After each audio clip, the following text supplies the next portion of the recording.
الشيطان الرجيم. بسم الله الرحمن الرحيم.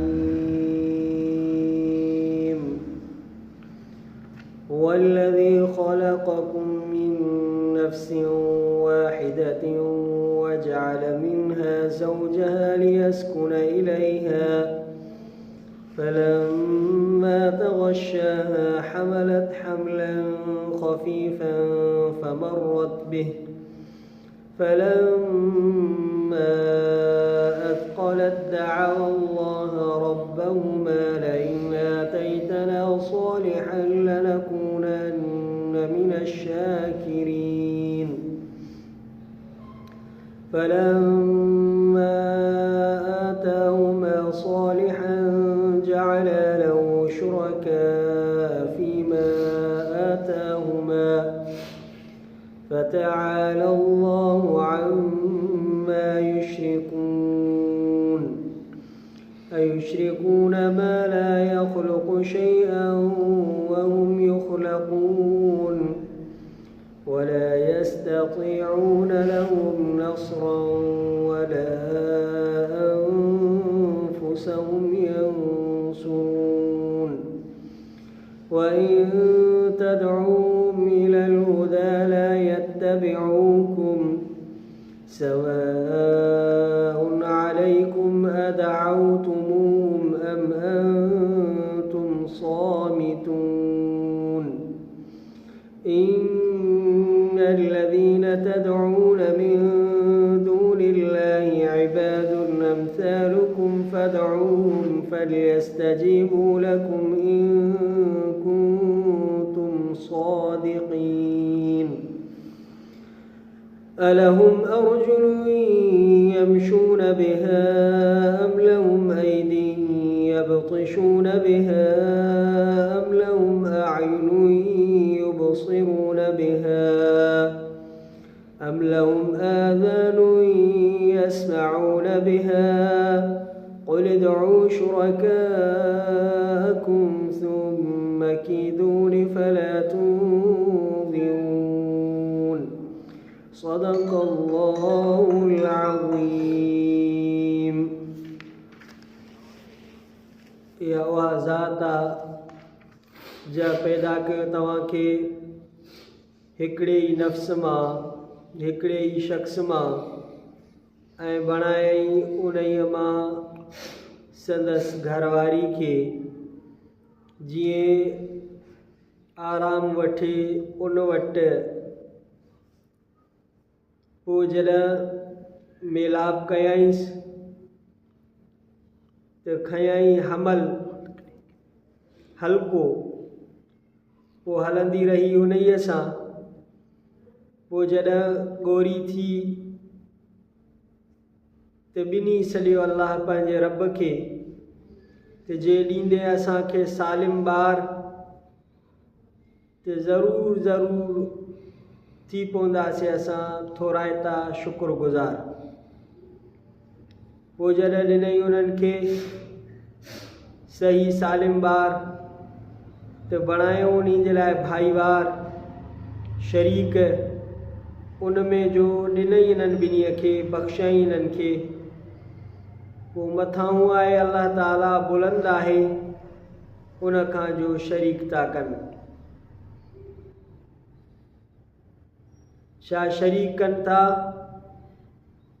उन्हनि खे जेके नथा पैदा करे सघनि कंहिं बि शइ खे ऐं इहे पैदा कया वञनि था ऐं नथा सघ रखनि इन्हनि जे लाइ कंहिं बि मदद जी ऐं न की पंहिंजे पाण जी मदद करे सघनि था। जेकॾहिं सॾींदे तूं इन्हनि खे सिधे रस्ते जे तरफ़ त न ताबेदारी कंदा तव्हांजी। बराबरि आहे जो तव्हां दावत ॾियो तव्हां इन्हनि खे या सॾियो तव्हां इन्हनि खे या तव्हां ख़ामोश रहो चुप रहो। बेशक जिन खे सॾियो था तव्हां सवाइ अल्लाह जे बाना आहिनि तव्हां जहिड़ा। पोइ सॾियो तव्हां उन्हनि खे पोइ भल त जी चवनि तव्हांजे लाइ जेकॾहिं तव्हां सचा आहियो। छा इन्हनि जे लाइ पेर आहिनि जो हलनि था इन्हनि सां, या इन्हनि जे लाइ हथ आहिनि जो पकड़नि था इन्हनि सां, या इन्हनि जे लाइ अखियूं आहिनि जो ॾिसनि था इन्हनि सां, या इन्हनि जे लाइ कन आहिनि जो ॿुधनि था इन्हनि सां। चओ सॼो तव्हां पंहिंजे शरीकनि खे पोइ मकर कयो, तव्हां मनसूबो ठाहियो तव्हां मुंहिंजे लाइ, पोइ न ढार ॾियो तव्हां मूंखे। सूरतुल आराफ़ जो 23हों ऐं आख़िरी रुकू आहे। 9 सिपारे जो 13हों रुकू आहे। आयत नंबर 188 खां आयत नंबर 195 ताईं अधु रुकू तिलावत कयोसीं ऐं अधु रुकू इंशा अल्लाह ताला सुभाणे जे दर्स में हलंदो। इन्हनि आयात जो लफ़्ज़ी तर्जुमो पढ़ियोसीं ऐं तिलावत कईसीं। इन्हनि जो तफ़सीर मारिफुल क़ुरान जुल्द नंबर 4 सफ़ो नंबर 148 खां पेश ख़िदमत आहे। पहिरीं आयत में अल्लाह ताला फरमायो त अल्लाह जी उहा ज़ात आहे, अल्लाह अहिड़ो ख़ालिक आहे, अहिड़ी पैदा कंदड़ ज़ात आहे जंहिं तव्हांखे हिकिड़े नफ़्स मां पैदा कयो, आदम अलैहिस्सलाम। पोइ संदसि खॿी पासरी मां घरवारी खे पैदा कई ताकि उन वटि आराम हासिल करे, सुकून हासिल करे। हम जिन्स हुयसि। अल्लाह ताला जी अजीब कुदरत ही जो तमाम औलाद आदम खे हिकिड़े ई नफ़्स मां पैदा कई। उन जे हिन तख़लीक़ में ॿियो कोई बि अल्लाह सां शरीक न हुयो, न आहे, न थींदो। आदम अलैहिस्सलाम पंहिंजी तख़लीक़ उन खां पोइ नर ऐं मादी, मर्द ऐं औरत जो जॾहिं बाहमी इख़्तिलात थिए थो, मेलाप ताल्लुक़ थिए थो, तो उन सां हमल थी थो पोइ। इब्तिदाई ॾींहंनि में, इब्तिदाई महीननि में हमल जो वज़न न हूंदो आहे। औरत आज़ादी सां घुमी फिरी सघंदी आहे। अल्लाह ताला पंहिंजी कुदरत कामिला सां 3 ऊंदाहिनि जे अंदरि इन हमल जी तरबियत करे उनखे वधाईंदो आहे ऐं उन जो वज़न औरत महसूस करणु लॻंदी आहे। हाणे जॾहिं मां वज़न महसूस कंदी आहे ऐं हमल ज़ाहिर थियणु शुरू थींदो आहे, पीउ मां फ़िक्र में थी वेंदा आहिनि, इहो ख़तरो करे महसूस कंदा आहिनि त इन हमल मां अलाए कहिड़ी औलाद पैदा थींदी ऐं उहा अलाए कीअं पैदा थींदी। कॾहिं नाक़िसुल ख़िलक़त, माना ॿार जी ख़िलक़त पूरी कोन थींदी आहे गई, जंहिंखे सिंधी में चवंदा आहिनि छिकी अची वेंदी आहे, कचो ॿार किरी पवंदो आहे। या जेको आहे कॾहिं ॾींहं बि पूरा हूंदा आहिनि, ॿार त सही पैदा थी पवंदो आहे पर माज़ूर हूंदो आहे। के ॿार नाबीन, के गूंगा, के ॿोड़ा, के हथनि खां माज़ूर, के पेरनि खां माज़ूर, किन खे कहिड़ी माज़ूरी। अॼुकल्ह त वरी अञा ॿियूं काफ़ी बीमारियूं आहिनि, किन जे दिमाग़ में पाणी, किन जे फिफड़नि में पाणी, किन जे दिलि में सुराख। त पोइ जॾहिं अहिड़े क़िस्म जा ख़तरात हूंदा आहिनि त पीउ मां दुआऊं घुरणु शुरू कंदा आहिनि, अलाह से असांखे सही सालिम बच्चो ॾिजां। जेकॾहिं सही सालिम ॿार पैदा थियो त असां तुंहिंजो शुक्रगुज़ार रहंदासीं। पोइ जॾहिं उन्हनि जूं दुआऊं अल्लाह ताला क़बूल फरमाईंदो आहे, सही सालिम ॿार पैदा थी पवंदो आहे, पोइ माण्हू शुक्रगुज़ारी जे बजाए शिरक में मुब्तला थी वेंदा आहिनि। ऐं इहा औलाद उन जे शिरक में मुब्तला थियण जो सबबु थी वेंदी आहे, जंहिंजूं मुख़्तलिफ़ सूरतूं आहिनि। कॾहिं त अक़ीदो ई ख़राबु हूंदो आहे, पोइ माण्हू ईअं सम्झंदा आहिनि त इहो पुटु कंहिं वली या कंहिं बुज़ुर्ग ॾिनो आहे, या कॾहिं हीअं थींदो आहे त अमलनि उन ॿार खे कंहिं ज़िंदा या मुर्दा बुज़ुर्ग जे तरफ़ निस्बत करे उन जे नाले ते बासे छॾींदा आहिनि, या उन ॿार खे वठी करे उन जे साम्हूं उन जो निरड़ वञी झुकाईंदा आहिनि, ऐं कॾहिं ॿार जो नाले रखण में मुशरिकाना अंदाज़ इख़्तियार कंदा आहिनि। ॿार जो नालो शिरकिया रखंदा आहिनि, जीअं अब्दुल्लात, अब्दुल उज़ा पुराणे ज़माने में, उन ज़माने में लात, उज़ा, अब्दुशम्स, शम्स माना सिज जो बानो, लात जो बानो, उज़ात जो बानो, अहिड़े क़िस्म जा मुशरिकाना नाला रखंदा आहिनि। ऐं 30 आयत जे आख़िर में उन माण्हुनि जी इन ग़लति तरीक़ेकार खे अल्लाह ताला फरमाए फ़तआल अल्लाहु अम्मा युशरिकून। माण्हू जेके इहे तरीक़ेकार इख़्तियार कनि था, अल्लाह जी ज़ात इन खां बुलंद आहे, शिरक खां पाक आहे, अल्लाह सां कोई शरीक कोन्हे को। त पोइ माण्हू इन चकरनि में अची करे इन आयात मां कुझु अहकाम मालूम थियनि था।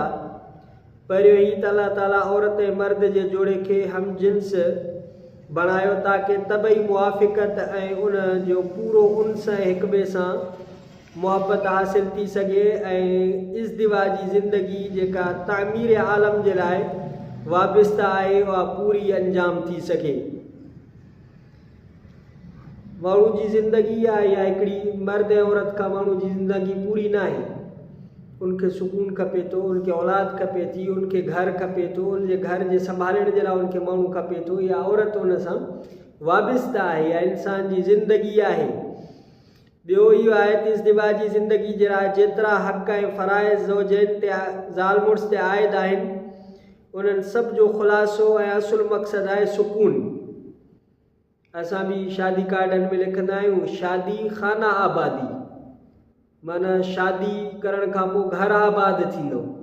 क़ुरान शरीफ़ बि इहो दर्स ॾिए थो त शादी जो असुलु मक़सदु आहे सुकून। दुनिया जी नई मुआशरत ऐं नई रस्मुनि में जेके शयूं सुकून खे बर्बाद करण वारियूं आहिनि, उहे ज़ाल मुड़ुस जे तालुक़ जे बुनियाद ते दुश्मन आहिनि। अॼु जी मुहज़ब दुनिया में जेको घरेलू ज़िंदगी उमूमन ॾुखी नज़र अचे थी, हर तरफ़ खां तलाकुनि जी भरमार, उनजो वॾो सबबु इहो आहे त मुआशरत में असां अहिड़नि शयुनि खे सुठो सम्झो आहे जेके घरेलू ज़िंदगी जे सुकून खे बराबरि तबाह करण वारियूं आहिनि। औरत जी आज़ादी जे नाले ते उनजी बेपर्दगी, उनजी बेहयाई ऐं उनजे ज़ाल मुड़ुस वारे सुकून जे बर्बाद करण में वॾो दख़ल आहे। आज़ादी जॾहिं औरत मुड़ुस जे चौदीवारी में इज़त जे लाइ नथी वेहे, आज़ाद थी थिए, त पोइ मुड़ुस बि पंहिंजो तलाक जा मामला, हर आए ॾींहुं तलाक, हर आए ॾींहुं तलाक। ऐं पोइ माण्हू जी इहा शादी सुकून जे बजाए तबाही जो कारण थी बणिजे। इहो तॾहिं थो थिए जॾहिं शरीयत खे माण्हू पुठी थो ॾिए। ऐं टियों इन आयत जो मक़सदु इहा आहे त ॿारनि जा अहिड़ा नाला रखणु जंहिंसां मुशरिकाना ॻाल्हि सम्झ में अचे, चाहे उहो नाले रखण वारी जी नीयत हुजे या न हुजे, पर हिकु मुशरिकाना रस्म हुजण जे करे इहो बि गुनाह आहे। जीअं अब्दुशम्स, अब्दुल्लात, अब्दुल उज़ा वग़ैरह। चौथों इहा आहे त ॿारनि जे नाले रखण में बि अदाए शुकुर जो तरीक़ो इहो आहे त उन्हनि जा नाला अल्लाह ऐं रसूल सल्लल्लाहु अलैहि वसल्लम जे नालनि ते रखिया वञनि। इन करे नबी सल्लल्लाहु अलैहि वसल्लम अब्दुर्रहमान, अब्दुल्ला वग़ैरह नाले खे ॾाढो पसंदि फरमाईंदा हुआ। उन खां बाद वारी आयत में अल्लाह ताला फरमायो त जिन खे तव्हां सॾियो था अल्लाह खां सवाइ, इहे बि त तव्हां जहिड़ा बाना आहिनि। सॾु करे ॾिसो त तव्हांखे जवाबु ॾियनि था जेकॾहिं तव्हां पंहिंजे दावा में सचा आहियो।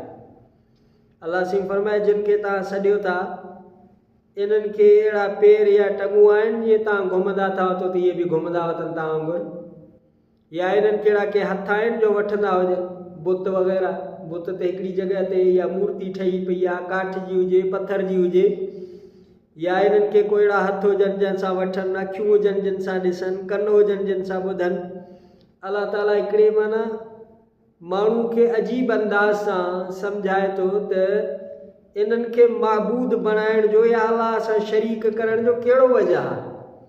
न इन्हनि खे हथ आहिनि, न इन्हनि खे पेर आहिनि, न इन्हनि खे अखियूं आहिनि, न इन्हनि खे कन आहिनि जो तव्हांजी दांह कूक ॿुधी सघनि, जो तव्हांजो ज़ुल्म ज़्यादती ॾिसी सघनि, न जेको आहे उन्हनि खे पेर आहे त तव्हां वटि अची पहुची करे तव्हांजी मदद ऐं दाद रसी करे सघनि, न को इन्हनि खे हथ ई आहिनि जेको तव्हांजे कमनि में हथ वंडराइनि। पोइ आख़िर इहे अलाह जा शरीक छाजे लाइ आहिनि?